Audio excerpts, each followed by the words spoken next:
Bismillahirrahmanirrahim. Assalamualaikum warahmatullahi wabarakatuh. Waalaikumsalam warahmatullahi wabarakatuh. Alhamdulillah wassalatu wassalamu ala nabiyyina Muhammadin wa ala alihi washabihi ajmain amma ba'd.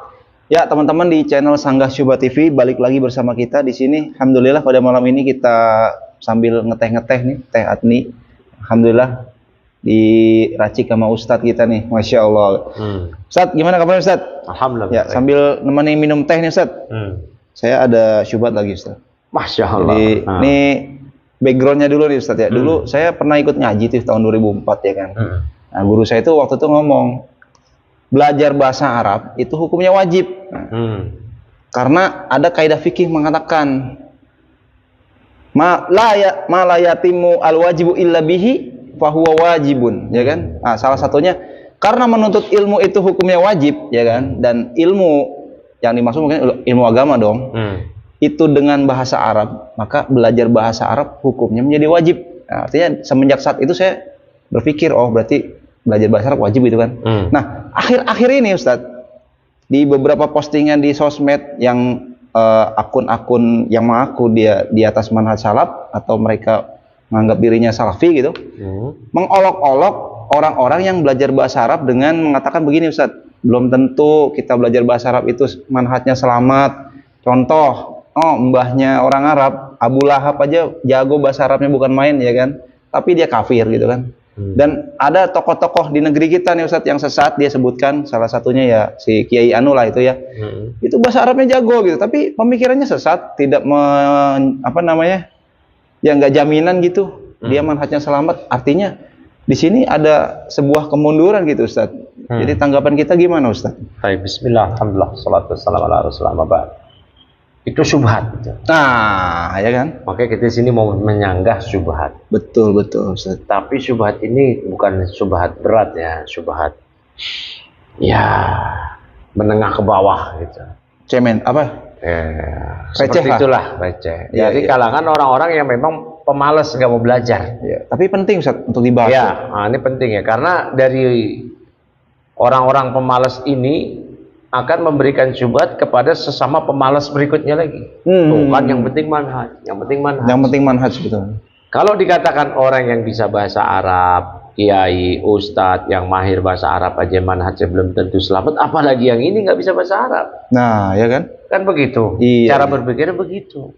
Ini yang bisa baca kitab, langsung ngambil ilmu dari kitab aja belum tentu dapat hidayah, belum tentu dapat taufik untuk mengikuti manhaj yang benar, apalagi ini yang hanya bersumber dari taklid, dari kata ustadznya pun juga belum tentu dapat hidayah juga.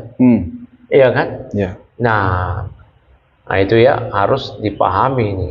Maka ini syubhat. Jadi kita dudukan dulu hukum mempelajari bahasa Arab. Ya. Orang yang seperti ini menganggap bahasa Arab ini nggak memiliki hukum atau minimal mubah. Padahal para ulama mengatakan hukum mempelajari bahasa Arab itu apakah fardu ain atau fardu kifayah. Ya, jadi dia nggak paham di sini hukum mempelajari bahasa Arab. Hukum mempelajari bahasa Arab kata para ulama bagi orang Islam. Jadi bukan cuma bagi non Arab, bahkan bagi orang Arab juga. Bahkan kalau kita ke Arab Saudi misalkan saat ini kita bicara dengan bahasa Arab fushah yang sesuai dengan kaidah nahwu shorof, itu yang bisa diajak bicara hanya thalib. Orang-orang awam yang nggak belajar ya nggak bisa, walaupun di negeri Arab. Begitu. Jadi ini pentingnya belajar bahasa Arab. Maka Umar bin Khattab mengatakan, ta'lamu al-arabiyyah, pelajari bahasa Arab. Ma fa innahu juz'un min dinikum. Karena dia belajar bahasa Arab adalah bagian dari agama kalian. Nah, sehingga para ulama terbagi-bagi bagaimana menghukumi belajar bahasa Arab. Ada yang wajib fardu ain, ada yang fardu kifayah. Yang fardu ain di antara yang tadi kaidah itu disebutkan. Kenapa? Karena kita memahami Quran, sunnah wajib. Afala yatadabbaruna Quran am ala qulubin aqfaluha? Apakah mereka tidak mentadabburi Al-Quran atau qalbu mereka terkunci? Gitu kan? Nah, sekarang gimana kita mau tadabbur Quran bahasa Arab aja nggak paham? Makanya ada kaidah ma la yatimu al-wajibu illa bihi fa huwa wajibun. Sebuah hal yang tidak akan sempurna kecuali dengan suatu faktor, maka faktor tersebut menjadi wajib. Sebuah hal sini memahami agama ini, mentadabburi Quran, sunnah, nggak bisa sempurna kecuali dengan bisa bahasa Arab, maka berarti belajar bahasa Arab wajib. Imam Syafi'i yang mengatakan wajib. Kata beliau, yajibu ala kulli muslim ayata'allama min lisanil Arab.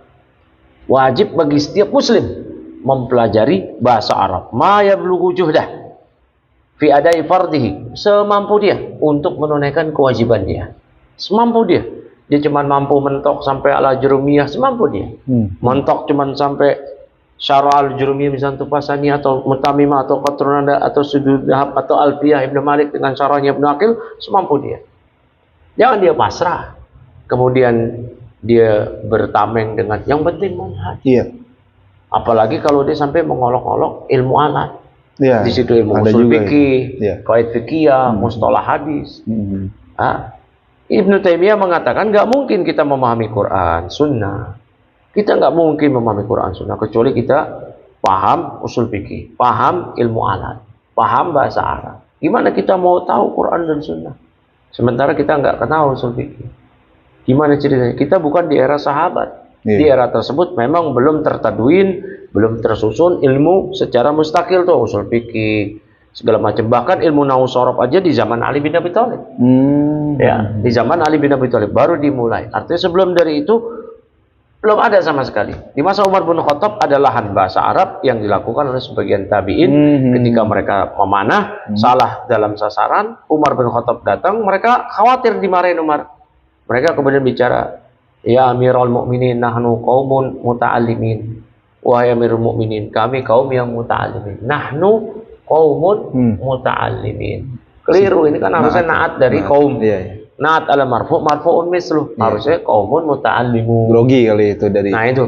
Nah, Umar sampai mengatakan kesalahan bahasa Arab kalian lebih aku khawatirkan daripada kesalahan didik memanah.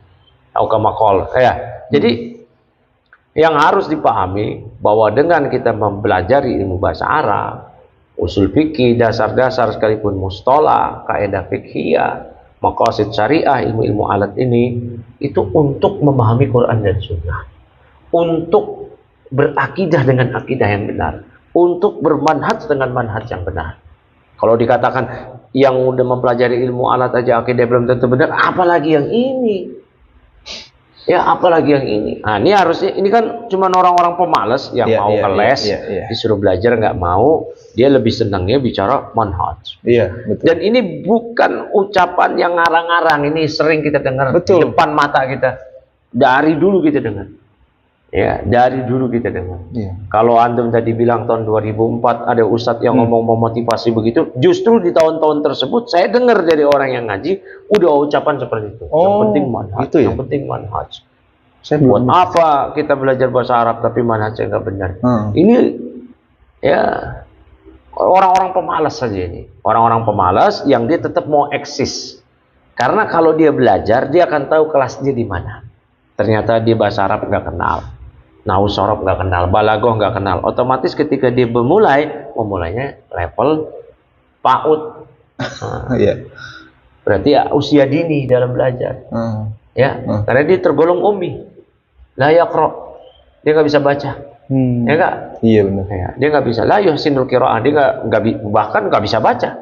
Ya, bukan cuma nggak becus baca. Ya, berarti dia ini levelnya usia dini, pra belajar. Pra belajar. Baru nanti masuk pemula jenjang. Dia tahu diri di sini. Ketika dia di sini, dia kan nggak bisa tuh eksis seperti sekarang yang dia bebas bicara manhaj, tahdir. Itu lebih paham gitu. Jadi ketika dia belajar, dia akan tahu diri. Nah, ini orang nggak mau tahu diri. Dia nggak mau ditahan lisannya, dia nggak mau ditahan gerak-geriknya, dia nggak mau ditahan tuduhan serampangan, tahdir serampangan dia kepada orang-orang. Dia tetap mau eksis dengan sedia kala yang seperti yang sudah dia lakukan. Makanya tampillah orang-orang bodoh ini yang seperti ini yang meramaikan dunia dakwah.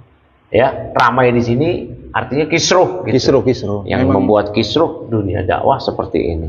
Ya, karena tampilnya juhala seperti ini.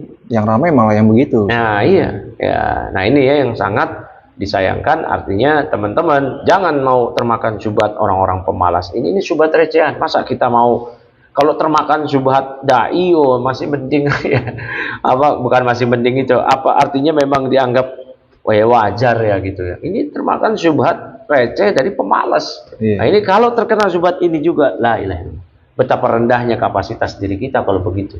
Ya, sehingga sama yang seperti ini aja kita bisa terkena syubhat, apalagi sama yang dai bawain kalam hadis Quran dengan syarah, dengan bahasa Arab, dengan dengan ilmu alat, ya lebih-lebih lagi. Sama yang pemalas ini aja bisa kena syubhat. Nah, begitu Bung Ainul. Ini sebenarnya PR ya Ustaz di dunia dakwah salafi sendiri Ustaz ya. Ya PR buat kita semua ya, karena belajar bahasa Arab bukan cuma buat salafi, buat ya selain salafi apa tuh? Ya artinya komunitas salafi atau komunitas selain salafi semua belajar bahasa Arab. Makanya kita lihat di Nahdoh, dunia Nahdiyin belajar bahasa Arab, di Ikhwani lah belajar bahasa Arab, di Salafi belajar bahasa Arab. Karena memang tadi kata Imam Syafi'i, yajibu ala kulli muslim ya ayat ta'alamu min lisanil Arab. Ya, belajar bahasa Arab itu. Wa ma yablughu juhdahu, semampu dia. Fi ada'i fardihi, untuk menunaikan kewajiban dia. Dan Ibnu Taimiyah punya banyak ucapan tentang hal yang demikian. Bahkan saya pernah baca buku bahasa Indonesia yang ditulis oleh Ustadz Salafi, siapa namanya itu saya lupa, tentang pentingnya belajar bahasa Arab. Di situ beliau mengutip penulisnya tentang kewajiban mempelajari bahasa Arab. Sampai mengutip perkataan-perkataan ulama, ya, bahwa tidak ada maknanya, tidak berarti seorang yang menisbatkan diri kepada manhaj salaf tapi nggak mau belajar bahasa Arab. Jadi dikaitkan manhaj salaf dengan bahasa Arab. Jadi tanda keseriusan seorang belajar agama ini, dia ngaji, yaitu dengan dia belajar bahasa Arab. Kalau dia memang kesulitan belajar bahasa Arab, berarti dia tahu kapasitas diri dia. Jangan dia melakukan seperti yang dilakukan oleh para juhala ini, nggak tahu diri, bikin ribut segala macam. Kalau orang sibuk belajar, dia sibuk dengan pelajarannya. Nah, yang seperti ini nih yang memang tadi bikin kisruh. Sibuknya agak lain. Nah, mungkin begitu aja. Nah, Ustaz, mungkin cukup.